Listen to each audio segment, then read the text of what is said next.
എൻ്റെ ചാനലായ ഏഞ്ചൽസ് കിച്ചണിലേക്ക് സ്വാഗതം. ഞാൻ ഏഞ്ചൽ. എല്ലാവർക്കും സുഖമാണെന്ന് വിശ്വസിക്കുന്നു. ഇന്ന് ഞങ്ങൾ ഉണ്ടാക്കാൻ പോകുന്നത് ഒരു ടേസ്റ്റിയും ഹെൽത്തിയുമായ ഫ്രഷ് ക്രീം പാസ്തയാണ്. അപ്പം നമുക്ക് ഇതെങ്ങനെ ഉണ്ടാക്കുന്നതെന്ന് കണ്ടു നോക്കാം. നമുക്ക് നേരെ വീഡിയോയിലേക്ക് പോകാം. നമുക്ക് പാസ്ത എങ്ങനെ ഉണ്ടാക്കുന്നതെന്ന് നോക്കാം. ആദ്യം അതിന് വേണ്ടിയിട്ട് ഞാൻ അടുപ്പത്ത് ഒരു സോസ് പാൻ വെച്ചിട്ടുണ്ട്.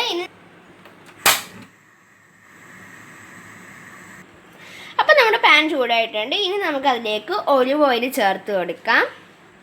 നിങ്ങളുടെ കയ്യിൽ ഒലിവ് ഓയിൽ ഇല്ലെന്നുണ്ടെങ്കിൽ ഏതെങ്കിലും ഓയിൽ എടുത്താൽ മതി. സൺഫ്ലവർ ഓയിലോ അങ്ങനെ എന്തെങ്കിലും ഓയിൽ എടുത്താൽ മതി.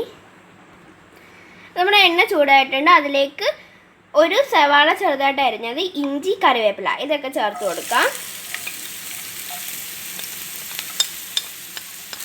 ഇനി നമുക്കിതെല്ലാം കൂടെ ഒന്ന് വഴറ്റിയെടുക്കാം. ഇനി അതിലേക്ക് കുറച്ച് ഉപ്പ് ചേർത്ത് കൊടുക്കാം. അന്നേരം ഇതൊക്കെ പെട്ടെന്ന് ഒന്ന് വഴന്ന് കിട്ടും.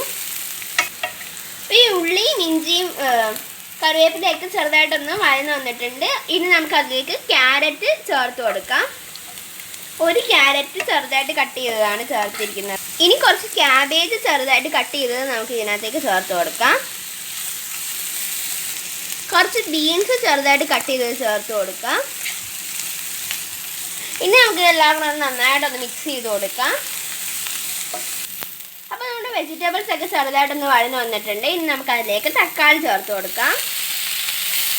ഒരു തക്കാളി ചെറുതായിട്ട് കട്ട് ചെയ്തതാണ് ഇതിനകത്തേക്ക് ചേർത്തിട്ടുള്ളത്. അപ്പോൾ ഇതൊക്കെ ചെറുതായിട്ട് വഴന്ന് വന്നിട്ടുണ്ട്. ഇനി നമുക്ക് അതിലേക്ക് 1 ടീസ്പൂൺ കുരുമുളക് പൊടി ചേർത്ത് കൊടുക്കാം. ഫൈൻ പൗഡർ അല്ല, ഇത് ക്രഷ് ചെയ്ത കുരുമുളക് പൊടിയാണ്. നന്നായിട്ടൊന്ന് മിക്സ് ചെയ്ത് കൊടുക്കാം. അടുത്തതായി നമുക്ക് 1 ടീസ്പൂൺ ഗരം മസാല പൗഡർ ചേർത്ത് കൊടുക്കാം. നന്നായിട്ടൊന്ന് മിക്സ് ചെയ്ത് കൊടുക്കാം.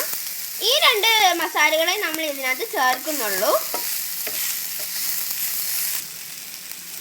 ഇനി നമുക്ക് ആ വെജിറ്റബിൾസ് ഒക്കെ സൈഡിലോട്ടൊന്ന് മാറ്റിയിട്ട് 2 മുട്ട ഉപ്പും കുരുമുളകും ഇട്ടൊന്ന് മിക്സ് ചെയ്തെടുത്ത് ഇതിൻ്റെ നടുക്കോട്ട് ഒഴിച്ച് ഒന്ന് ചിക്കി എടുക്കണം.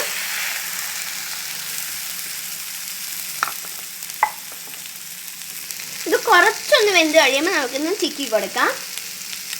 ഇനി നമുക്കൊന്ന് നന്നായിട്ട് ചിക്കി കൊടുക്കാം.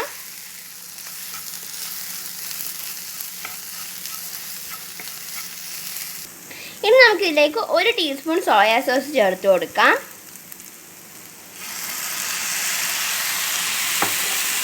ഇനി നമുക്ക് അതിലേക്ക് 1 ടേബിൾ സ്പൂൺ ടൊമാറ്റോ കച്ചപ്പും കൂടി ചേർത്ത് കൊടുക്കാം. എന്നിട്ട് ഇത് നന്നായിട്ടൊന്ന് മിക്സ് ചെയ്ത് കൊടുക്കാം. അടുത്തത് മക്രോണിയാണ്. 250 ഗ്രാം മക്രോണി വെള്ളത്തിലിട്ട് വേവിച്ച്, ഇച്ചിരി ഉപ്പിട്ട് വെള്ളത്തിലിട്ട് വേവിച്ച് ഊറ്റിയെടുത്തതാണ് ഈ മക്രോണി. ഇത് ഞങ്ങളിവിടെ എടുത്തിരിക്കുന്നത് വീറ്റ് പാസ്തയാണ്. അപ്പോൾ നമുക്കിത് ചേർത്ത് കൊടുക്കാം. നമുക്കിതിനേക്ക് ഇച്ചിരിച്ച് ഇതിനേക്ക് ചേർത്ത് കൊടുക്കാം. ഇത് ഗോതമ്പിൻ്റെയാണ് കുറച്ചും കൂടി നല്ലത് മൈദേനെ കാട്ടിയും. ഇതാണ് ഹെൽത്തി. ഇനി നമുക്ക് ഇതെല്ലാം കൂടെ ഒന്ന് മിക്സ് ചെയ്തെടുക്കാം.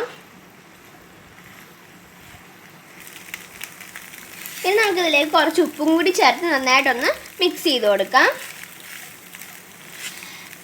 നിങ്ങൾക്ക് മുട്ടയ്ക്ക് പകരമായിട്ട് ചിക്കനോ ബീഫോ വറുത്തിട്ട് ഇതിൽ ചേർക്കാവുന്നതാണ്. നിങ്ങൾ വെജിറ്റേറിയൻ ആണെങ്കിൽ നിങ്ങൾക്ക് വെജിറ്റബിൾസ് മാത്രം ഇട്ടായാലും ഇത് ഉണ്ടാക്കാവുന്നതാണ്. ഇനി നമുക്കതിലേക്ക് കുറച്ച് മല്ലിയിലയും കുറച്ച് പുതിനയിലയും കൂടെ ചേർത്ത് കൊടുക്കാം. നിങ്ങൾക്ക് മല്ലിയിലയുടെ ഫ്ലേവർ ഇഷ്ടമല്ലെങ്കിൽ ചേർക്കേണ്ട ആവശ്യമില്ല. അതല്ല, ഫ്ലേവർ ഒത്തിരി ഇഷ്ടമുള്ളവരാണെങ്കിൽ നിങ്ങൾക്ക് ആവശ്യമുള്ളത്രയും ചേർക്കാവുന്നതാണ്. അപ്പം നമുക്ക് ഗ്യാസ് ഓഫ് ചെയ്തിട്ട് അതിലേക്ക് അൽമറായിയുടെ ഫ്രഷ് ക്രീമും കൂടെ ചേർത്ത് കൊടുക്കാം. നിങ്ങൾക്ക് ഏത് കമ്പനിയിലെ ആയാലും ചേർക്കാം. ഞങ്ങളിവിടെ വാങ്ങിക്കുന്നത് അൽമറായുടെയാണ്. തൈരും പാലും ഒക്കെ ഞങ്ങൾ വാങ്ങിക്കുന്നത് അൽമറായുടെയാണ്. അപ്പോൾ ഇതിനകത്തേക്ക് 3 ടേബിൾ സ്പൂൺ ഫ്രഷ് ക്രീം ചേർത്തിട്ടുണ്ട്. ഇനി നമുക്ക് നന്നായിട്ടൊന്ന് മിക്സ് ചെയ്ത് കൊടുക്കാം. ഫ്രഷ് ക്രീം ചേർക്കാതെ നിങ്ങൾക്ക് ഇത് ഉണ്ടാക്കാവുന്നതാണ്. കുട്ടികൾക്ക് ഫ്രഷ് ക്രീമൊക്കെ ഇഷ്ടമാണെങ്കിൽ നിങ്ങൾക്ക് ചേർക്കാം.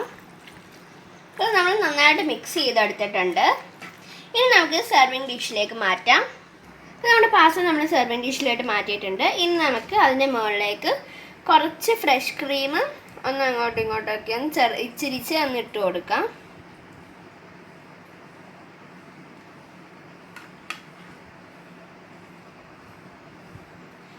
അതിന് മുകളിൽ കുറച്ച് കുരുമുളക് പൊടിയും കൂടെ ഒന്ന് വിതറി കൊടുക്കാം.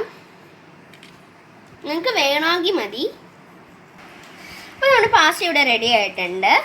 ഞാൻ ഇനി നിങ്ങൾക്ക് ഇത് ടേസ്റ്റ് ചെയ്തിട്ട് ഇതിൻ്റെ അഭിപ്രായം പറഞ്ഞു തരാം കേട്ടോ.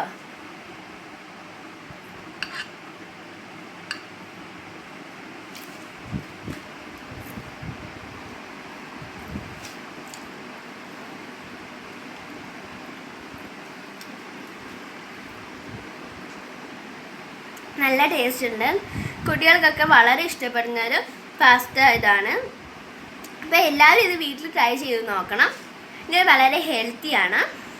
അപ്പോൾ ഞങ്ങളുടെ വീഡിയോ എല്ലാവർക്കും ഇഷ്ടപ്പെട്ടാൽ ലൈക്ക് ചെയ്യണം, ഷെയർ ചെയ്യണം, സബ്സ്ക്രൈബ് ചെയ്യണം. പിന്നെ തൊട്ടടുത്തുള്ള ബെലൈക്കണും കൂടി ക്ലിക്ക് ചെയ്താൽ ഞങ്ങളിടുന്ന പുതിയ വീഡിയോയുടെ നോട്ടിഫിക്കേഷൻ നിങ്ങൾക്ക് ലഭിക്കുന്നതായിരിക്കും. പിന്നെ നിങ്ങളുടെ അഭിപ്രായങ്ങൾ കമൻറ്റ് ബോക്സിൽ രേഖപ്പെടുത്താനും മറക്കരുത്. Bye bye. മറ്റൊരു വീഡിയോയിൽ വീണ്ടും കാണാം.